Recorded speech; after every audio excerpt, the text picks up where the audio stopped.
Simple interest వచ్చాకనే P equal to 2000 rupees, R equal to 6%, time equal to 5 years ఇచ్చి simple interest అడిగినప్పుడు మనం ఏం చేస్తాం చెప్పండి, డైరెక్ట్ చూడండి. 6 5 30, ఓకేనా? 30 into 20 చూడండి. ఈ 30 ఎక్కడిది అంటే ఈ రెండు మల్టిపుల్స్ అక్కడ. ఈ 20 ఎక్కడిది? 2000/100. ఎక్కడిది 100? మనం హోల్ టాపిక్ దేని తీసుకుంటున్నాం? 100 కాబట్టి ఆన్సర్ ఏమవుతుంది అంటే 600 రూపీస్ అవుతుంది. ఇది కాన్సెప్ట్, ఓకేనా? నెక్స్ట్ చూడండి మా, P equal to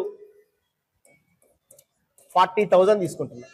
rate of interest 10%, time వచ్చాకనే ఒక 4 years ఇచ్చి సింపుల్ ఇంట్రెస్ట్ అడిగారు అనుకోండి. ఇప్పుడు ఏమవుతుంది చెప్పండి? 40 into 400, ఓకేనా? ఎక్కడిది 400? కాబట్టి ఇప్పుడు ఏమవుతుందమ్మా 16,000 ఆన్సర్ అవుతుంది.